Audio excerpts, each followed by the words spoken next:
కొన్ని వేల మంది తెలంగాణ నుంచి ఇతర దేశాలలో డాక్టర్లుగా ఈరోజు పనిచేస్తున్నారు. వాళ్ళు తల్లిదండ్రులను చూడడానికో ప్రాంతాన్ని చూడడానికో లేకపోతే ప్రాంతం మీద అభిమానంతో వచ్చినప్పుడు వాళ్ళు 4-5 రోజుల్లో కుటుంబ వ్యవహారాలు చక్కదిద్దుకుంటే ఒక 20 రోజులు ఎక్స్ట్రా ఉన్నప్పుడు వాళ్ళు అత్యంత అధునాతనమైన వైద్యశాలలో పనిచేయడం కూడా అత్యున్నత చదువులు చదువుకున్న డాక్టర్లు వాళ్ళందరితో నేను మా దామోదర్ రాజనరసింహ గారు మాట్లాడి ఒక ప్లాట్ఫామ్ క్రియేట్ చేస్తున్నాం. డాక్టర్ సంజయ్కి కొంచెం ఇది ఎక్కువ అవగాహన ఉండే అవకాశం ఉంది. ఆ డాక్టర్లు అందరినీ ఆన్లైన్లో ఒక వెబ్సైట్ క్రియేట్ చేస్తున్నాం.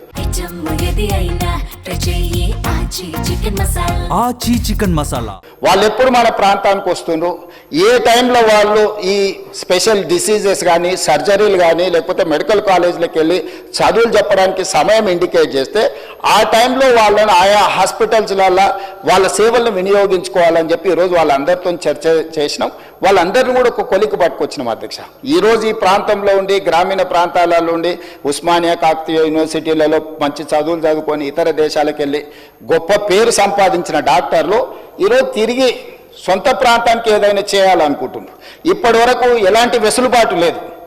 ఏ డాక్టర్ ఎప్పుడు ఇండియాకు వస్తుండు, తెలంగాణకు వస్తుండు, లేకపోతే సొంతూరుకు వస్తుండు, ఎప్పుడైనా వెళ్తుండు, అతని సమయం ఎప్పుడు ఎలా కేటాయించగలడానికి ఏమీ వెసులుబాటు లేదు. అందుకే మన ప్రభుత్వం ఈరోజు స్పష్టంగా వాళ్ళతో చర్చించి మనం ఈరోజు ఒక ప్రత్యేకంగా ఒక website medical and health department నుంచి క్రియేట్ చేసి ఏ డాక్టర్ ఏ నెలలో ఏ సమయంలో మన దగ్గరకు వస్తున్నాడో ఆ సమయంలో అతను వైద్య సేవలు ఏమన్నా అందించాలనుకుంటుండే ఇక్కడ ఉండే పేదలకు ఉచితంగా, అదేవిధంగా ఇక్కడ ఉండే మెడికల్ కాలేజ్లలో వెళ్ళి అతని ఎక్స్పీరియన్సు అతని అనుభవాన్ని పాఠాల కింద ఏ విధంగా చెప్పాలనుకుంటుండో ఈరోజు విదేశాలలో నిపుణులైన డాక్టర్లను తెలంగాణ కూడా వాళ్ళ సేవల్ని వినియోగించుకోవాలనుకుంటుంది. కాబట్టి వాటికి కూడా ఒక ప్రత్యేకమైన ఏర్పాట్లను చేస్తున్నాం అధ్యక్ష. అదేవిధంగా టీమ్స్ ఈరోజు వరంగల్లో కానీ అల్వాల్లో కానీ లేకపోతే ఎల్బీ నగర్లో కానీ సనత్ నగర్లో కానీ నిమ్స్ కానీ వీటన్నిటిని కూడా స్పెషలైజ్డ్ హాస్పిటల్స్ కింద చేయడమే కాకుండా ఈ CM relief fund Rajiv Aarogyasri LOC ఈరోజు ఇప్పుడు ముందుగానే మనం లెటర్ ఇవ్వాల్సిన పరిస్థితి ఇప్పుడు ఓన్లీ నిమ్స్కే ఇస్తున్నాం నాకు తెలిసినంత వరకు. సో ముందస్తుగా ఎవరికైనా ఇబ్బంది వచ్చినప్పుడు వైద్య సహాయం అందించాలి అంటే నిమ్స్కి తప్ప మనం ఎల్ఓసి ఇస్తలేం. ఎందుకంటే ప్రైవేట్ హాస్పిటల్స్కి ఇస్తే మిస్యూజ్ అవుతుందని రకరకాల ఆరోపణలు ఇవన్నీ కొన్ని సమస్యలు ఉన్నాయి. అందుకోసమని ఈరోజు ఈ హాస్పిటల్స్ని అన్నిటిని కూడా బాగా చేసి రాజీవ్ ఆరోగ్యశ్రీ ద్వారా కానీ సీఎం రిలీఫ్ ఫండ్ ద్వారా ఏదైతే మనం ఫండ్స్ ప్రైవేట్ హాస్పిటల్స్కి ఇస్తున్నామో ఈ నిధులను కూడా ఈరోజు సనత్ నగర్, అల్వాల్, ఎల్బీ నగర్, అదేవిధంగా ఉస్మానియా యూనివర్సిటీకి ఈరోజు ఎన్నో ఏళ్ళ నుంచి మీకు తెలుసు ఉస్మానియా హాస్పిటల్ 100 సంవత్సరాల పైబడ్డది ఇంకా అక్కడే ఉంది. దాన్ని ఇతర ప్రాంతాలలో నిర్మించాలంటే రకరకాల వివాదాలు జరిగినాయి. ఉన్న హెరిటేజ్ బిల్డింగ్ను కూడా గత ప్రభుత్వం కూలగొట్టాలనుకొని రకరకాల చర్చలు జరిగినాయి. నేను వివాదాల జోలికి వెళ్ళదలుచుకోలేదు.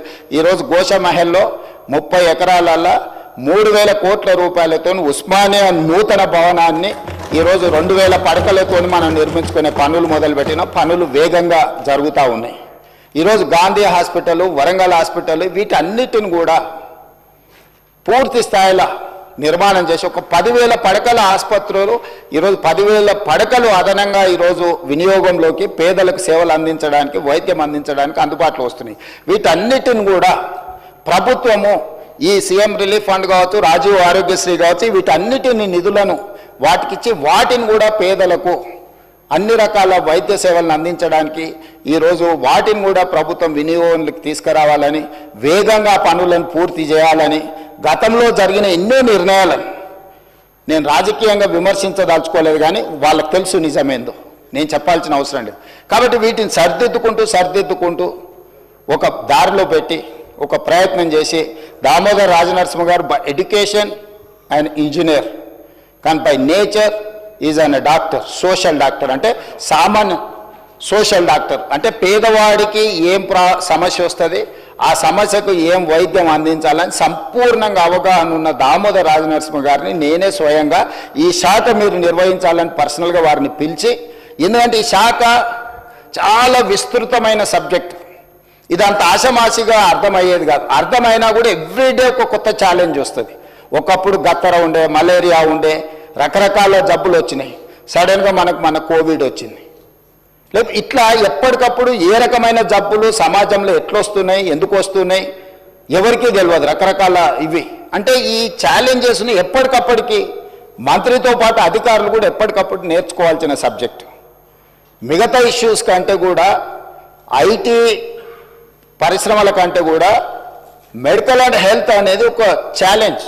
ఈ ఛాలెంజ్ని ఎప్పటికప్పుడు చదివితే తప్ప రోజు పరీక్షకు ఐఏఎస్కి ప్రిపేర్ అయినట్టు మంత్రి ఆ రేంజ్లో ప్రిపేర్ అయ్యి అర్థం చేసుకుంటే తప్ప మన పేదలకు వైద్యం అందించలేని పరిస్థితి. అందుకే క్వాలిఫైడ్ పర్సన్ ఈరోజు మనకు ఆ శాఖను నిర్వహిస్తున్నాడు.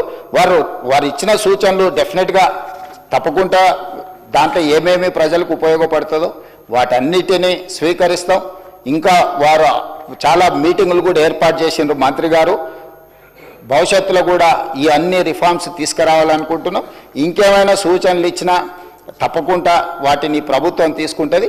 ఏదేమైనా ఈ రాష్ట్ర ప్రభుత్వం యొక్క ప్రాధాన్యము విద్య, పేదల వైద్యం, ఈ రెండింటి మీద ప్రత్యేకమైన ఫోకస్ పెట్టి ఈరోజు ఒకప్పుడు భోజనం లేదు, కానీ ఈరోజు భోజనం వచ్చింది కానీ న్యూట్రిషన్ ఫుడ్ లేదు. సో ఈరోజు ప్రజలకు న్యూట్రిషన్ ఫుడ్ అందించాలనుకుంటున్నాం. ఆచి చికెన్ మసాలా